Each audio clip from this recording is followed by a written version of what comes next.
আসসালামু আলাইকুম। কেমন আছেন আপনারা সবাই? অনেক দিন পর স্বস্তির নিঃশ্বাস। কারণ কানাডার ভিসার অবস্থা দিনে দিনে উন্নতি হচ্ছে।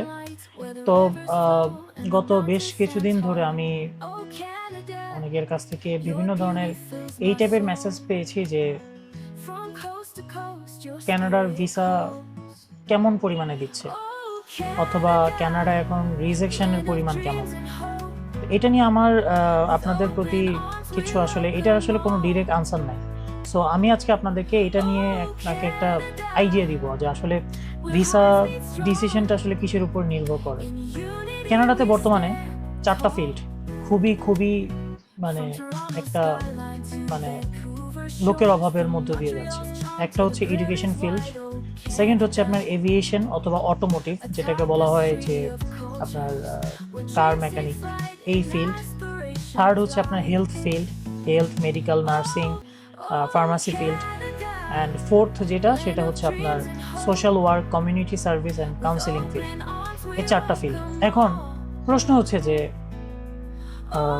আমি কিভাবে আমার ভিসা রেশিওটা হাই বানাইতে পারি। আপনি যদি চান যে আপনার ভিসা রেশিওটা হাই হোক, তাহলে আপনাকে আসলে এই যে ওদের যেই ফিল্ডগুলোতে মানুষের শর্টেজ আছে, এই ফিল্ডগুলোতে আপনাকে হচ্ছে অ্যাপ্লাই করতে হবে।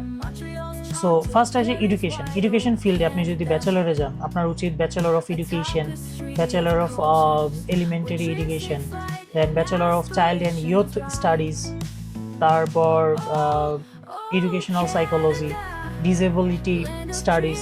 এই সাবজেক্টগুলোতে আসলে আপনার যাওয়া উচিত। অথবা আপনি যদি মাস্টার্সে যান, তাহলে masters in education, curriculum and instruction, or masters of special education, then masters in early childhood education, then আছে masters of educational leadership, also masters of counselling psychology. এই সাবজেক্টগুলো আপনাকে চুজ করতে হবে, কারণ আপনার এডুকেশন ফিল্ডে এখন হিউজ পরিমাণে ওদের লোকের শর্টেজ। তারপর আমি যদি আসি হচ্ছে আপনার এভিয়েশন, মেকানিক্যাল, অটোমোটিভ এবং এয়ারক্রাফট ফিল্ডে, আপনার ব্যাচেলরের ক্ষেত্রে ব্যাচেলর অফ এভিয়েশন আছে, ব্যাচেলর অফ এভিয়েশন ম্যানেজমেন্ট আছে, কমার্শিয়াল এভিয়েশন আছে, তারপর ইলেকট্রিক্যাল ইঞ্জিনিয়ারিং টেকনোলজি আছে, তারপর মেকানিক্যাল ইঞ্জিনিয়ারিং, অটোমোবাইল ইঞ্জিনিয়ারিং। এই জিনিসগুলো আপনাকে চুজ করতে হবে। মাস্টার্সের ক্ষেত্রে আপনার masters of aviation management, aviation safety, masters of aerospace engineering, masters of mechanical engineering, automobile engineering, masters of electrical engineering, masters of transportation engineering, safety management. এই সাবজেক্টগুলো আপনারা চুজ করতে পারেন। এখন আসি আমরা হচ্ছে হেলথ কেয়ার, মেডিকেল, নার্সিং বা ফার্মাসি ফিল্ডে। আপনারা এই ফিল্ডটাতে যেটা করতে পারেন, ব্যাচেলর হলে আপনার bachelor of science in nursing, অথবা নার্সিং পাথওয়ে, অথবা হেলথ কেয়ার অ্যাসিস্ট্যান্ট, তারপর আপনার মেডিকেল ল্যাবরেটরি সায়েন্স, তারপর diagnostic medical sonography, pharmacy technician diploma, তারপর হচ্ছে আপনার হেলথ সায়েন্স, তারপর psychology, bachelor of psychology, nutrition science, food and nutrition, dental hygiene, veterinary technology, animal health technology, তারপর bachelor of public science, health science, community health.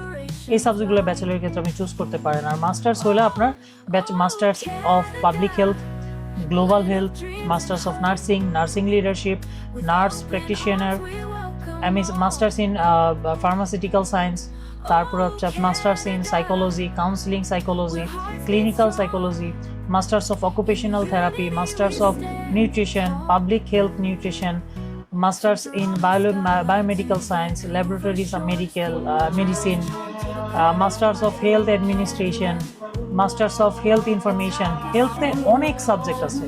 আপনি হেলথের যে কোনো subject নিয়ে দাঁড়ালে আপনার visa ratio automatically high.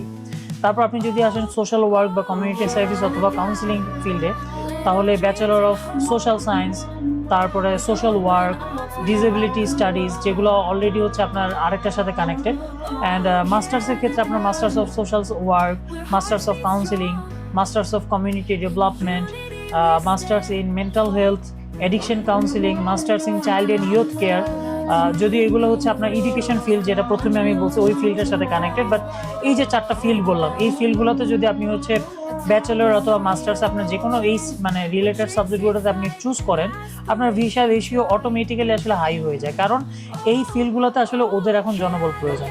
So জনবল প্রয়োজন, দ্যাট মিনস কি আপনার এই ফিল্ডগুলোকে ওদের রিকভার করতে হবে। সো এই রিকভার করার জন্য এই ফিল্ডে ব্যাপক পরিমাণে ভিসা দিচ্ছে, এবং আপনি যদি একটু খোঁজ নেন যে এই ফিল্ডগুলোতে এখন ভিসা রেশিও কেমন, আপনি দেখবেন যে মানে অন অ্যাভারেজ সবাই ভিসা পাচ্ছে কিন্তু, এবং এই ফিল্ডগুলোতে আমি যে ফিল্ডগুলো কথা বললাম এই ফিল্ডগুলোতে দেখবেন যে রিজেকশন খুবই কম পাবেন আপনি। সো আপনারা যারা হচ্ছে কানাডার জন্য আগাতে চাচ্ছেন সামনে, আমি আপনাদেরকে বলবো যে যদি ভিসা রেশিও আপনি আমাকে আবারও মেসেজ দেন অথবা কোশ্চেন করেন যে ভাইয়া কোনটাতে আমার ভিসা রেশিও হাই, আমি বলবো যে আপনার চুজ করতে হবে যে এখন কানাডাতে কোন ফিল্ডে মানুষ প্রয়োজন, ওই ফিল্ডের জবগুলোতে ওই ফিল্ডের সাবজেক্টগুলোতে আপনাকে অ্যাপ্লাই করতে হবে। এটা আরেকটা বেনিফিট হচ্ছে, আপনি পড়ালেখা শেষ করার পরে যেহেতু জব লোকের শর্টেজ, আপনি সাথে সাথে জবও পেয়ে যাবেন। সো এটাই হচ্ছে ইস্যু, যে আপনি যদি কানাডাতে ভাবেন যে আমার ভিসার ইস্যু 100% দরকার, তাহলে আপনি এই ফিল্ডগুলোতে অ্যাপ্লাই করেন, ইনশাল্লাহ আপনি ভিসা পেয়ে যাবেন। অ্যান্ড আপনাদের যে কোনো প্রয়োজনে ভিসা রিলেটেড অথবা অন্য যে কোনো সাপোর্ট প্রশ্ন অবশ্যই আমাকে মেসেজ অথবা টেক্সট দিতে পারেন। ধন্যবাদ, সবাই ভালো থাকবেন। আসসালামু আলাইকুম।